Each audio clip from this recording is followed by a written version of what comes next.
Well, why don't you take it So, up from the top for folks who might sure. not be all caught up with the sessions of reef therapy, and tell them what you've been planning and what I guess really pulled the trigger on the last week or so. Yeah, so the tank came in a week prior, and then the weekend prior to this last week, so I guess 2 weekends ago, I got to plumbing it. It was a little bit of a nerve-wracking situation because I got that second COVID dose Friday afternoon, Mm-hmm. and I felt good, and I was like, man, tomorrow morning I'm going to get up, and I'm going to get all the PVC glue out, and I'm going to go to town.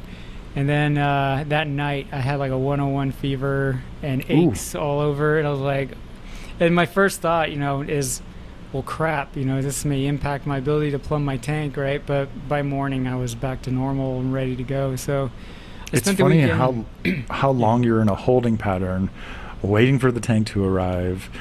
It's actually a really great time to contemplate what you want, what you're going to do, and how you're going to do it. But I thought your plumbing came together really well. Thank you. Yeah.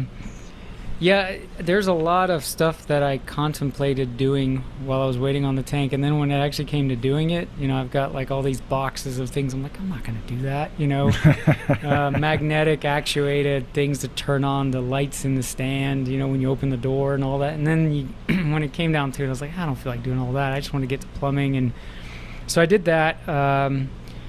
Then I literally had plenty of rock to move over if I wanted to, and just copy the aquascape over, just lift and shift. But I just really got to thinking of, the way that this tank with the shallow water and the rim above it, it just really lended itself to having a more minimalist aquascape, I think, and Yeah. more just that lagoon vibe. Less So, rock, more coral. yeah, so I got to experimenting with gluing rocks, some of those Carib Sea purple, I forget what they're called, Real Reef or no, not Real Life Reef. rock. Life Rock, thank you. Yes. And, These guys who make the artificial man-made rock, they're real creative with their Life Rock and Real Reef and Reef Rock. They're not mix them straying all too far together. from the path.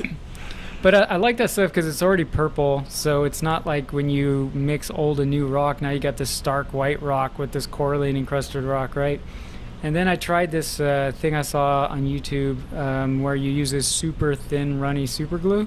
Yep. The viscosity is almost less than water. Like, I don't know, you like rubbing alcohol almost seems more viscous than actual tap water, right? Yeah, It's almost like regular that. super glue, not super glue gel.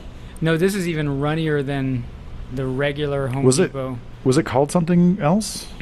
Well, it's just called thin, but I mean, I have some other versions of thin, runny super glue, and this stuff is like, it's crazy thin.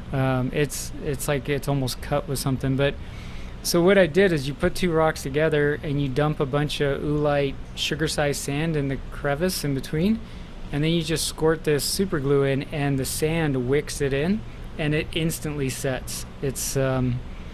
It's almost like an accelerant, like the way baking soda is with super glue. Right. So you can just move real quick and just keep, okay, I'm going to add a rock here, dump a bunch of sand, and then maybe the sand starts flowing through like an hourglass, so you got to quickly grab that glue, but as soon as you get the glue on it, it sets. So I did that. So you built your structures dry Yeah. before you put any water in the tank.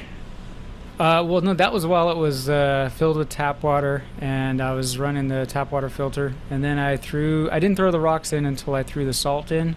Mhm. I'm just weird about sand and rock. I feel like you should add it after this salt is mixed up. Yeah. You don't want some pocket of salt or something where there's not a lot of flow. And Yeah, no, that's a good point.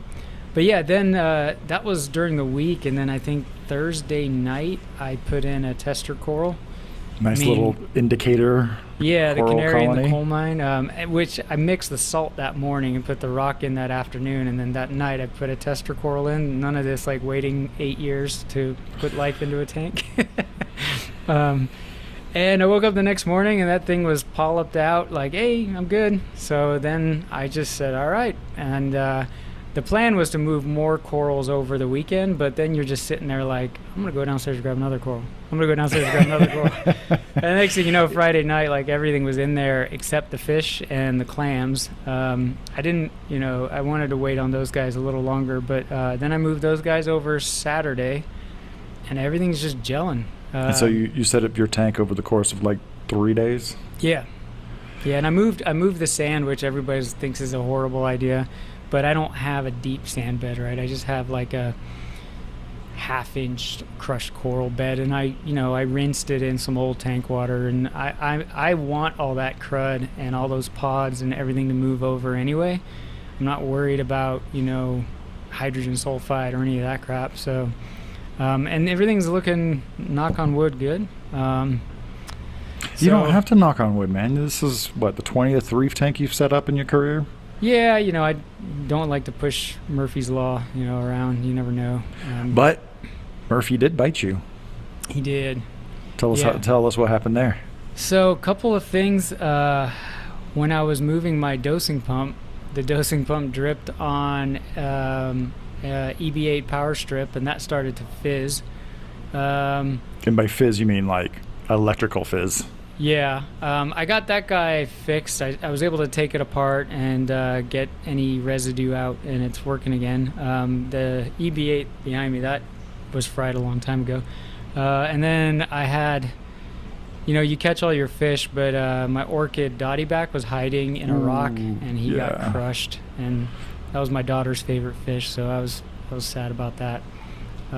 So those were the two pissers of the weekend, but anytime you ship like 100 parcels of one particular good in the freighting business is called breakage.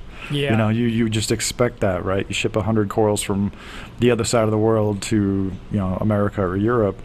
Not all of them are going to be flawless when they arrive on the other side. True. Yeah, and then my wife wasn't happy with me because I'm maybe it sounds crass or bad, but sometimes you don't want to move a whole colony because it was used to growing a certain way under a certain light, certain flow, and then you move the whole thing to your new tank and it doesn't fit your aquascape right. So now you're compromising on your aquascape just to get this coral balanced right. Yeah, just kind of shoehorn it in. Yeah, and so I took the attitude of like, let me just take cuttings of all my corals, right? And I was starting with these new rock aquascapes, and I glued them onto the new rocks, and then some of the smaller rocks I put in like my sump and stuff, so I still have that, biology happening. But then the rest of the rocks with the giant corals I just stuck in the backyard, and my wife's like, "You're killing the coral." I'm like, well, I kind of look at it like a plant, like I took a cutting of it, and it still lives on, but I wasn't I'm a little cross with you because I told you I wanted some of that, fox flame, and you're just like, yeah, I'm gonna grab a couple frags and throw away the rest. It's work, man. It's work giving away coral sometimes. Yeah. Right? Like when you have extra corals, it's just, man, I just can't be bothered to take a picture and put it up online, negotiate a price, get a ton of like messages back and forth, and then telling people it's gone, and it's tedious. And sometimes, man, you just want to enjoy your reef, just purely the reef. Well, and it would delay me cleaning out the old tank, because then I'd have to maybe keep that running with some of these old corals that I'm trying to sell. And then, like you said, the guy doesn't show up to buy it when he said he would. And so, yeah, I mean, it sounds awful, but I just put it in. He shows up, he doesn't have cash, but he has PayPal and you have Venmo. It's tedious. That's why when I have extra corals, I'll just make it rain on whoever's around. Yeah, I guess I could have said like, hey, pick up today kind of thing or something to see who showed up, but you're trying to do everything. It's a lot of work, and it's like to then have people show up in the middle of it, just doesn't work, right? I mean, you're trying to get everything moved over, you're trying to get the plumbing, everything, and the wiring done, and so yeah, I wasn't gonna deal with that. So, but I like how everything turned out, and now you have a new aquascape, and you started. Did you already go to Pure Reef to go grab a few pieces to fill out the aquascape? Is that what happened?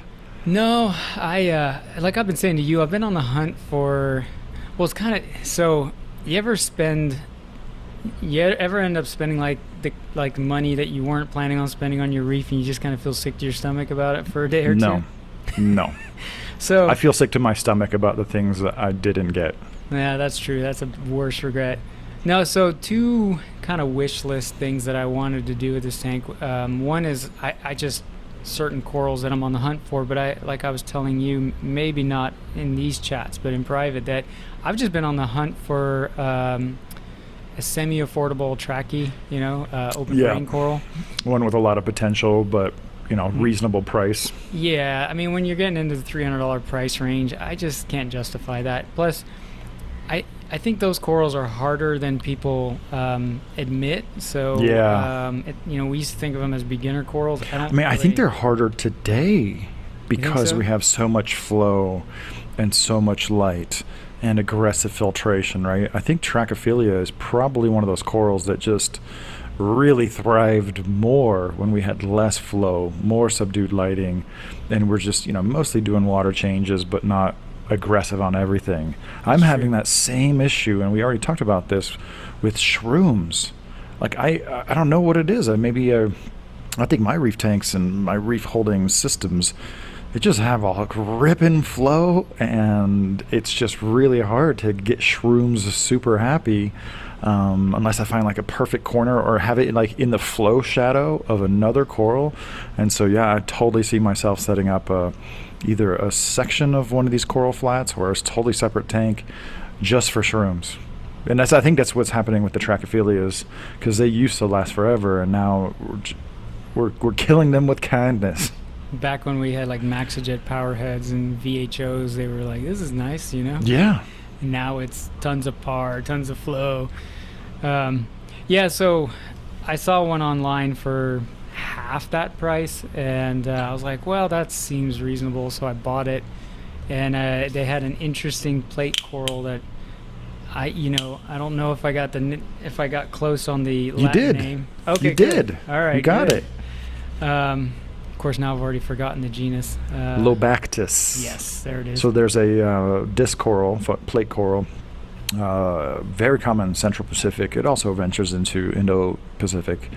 It was formerly known as Fungia scuteria, and that is a very recognizable purple, almost always has like just nice green tentacles.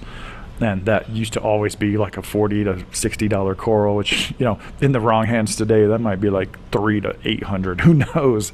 But you found one that was, I would say, is a very rare color morph. It's solid green.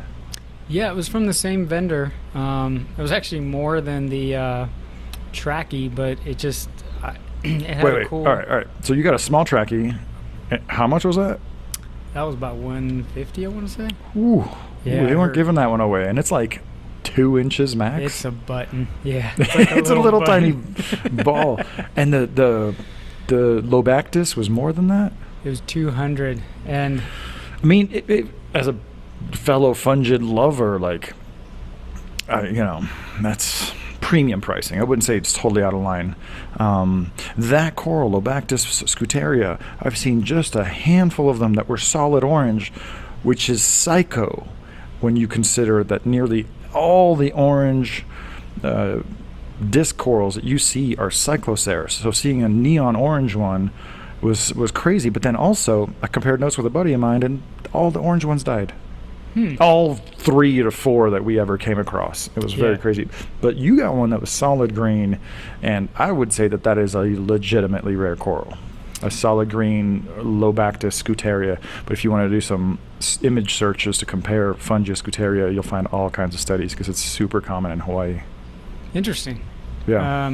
The upside, despite also the pricing, was they came in looking the way they looked in the pictures. So like this thing was glow in the dark green, and I was like, okay, that's cool. That was I was kind of expecting a little bit of photo saturation, photography saturation happening, but yeah, it's so you end up spending $300 on three plus $100 on 3 corals. I threw in a little, I forget, but I frag of something that was like $30. It's like, well, once you get into the free shipping zone, you're always like, I'll throw in like a $30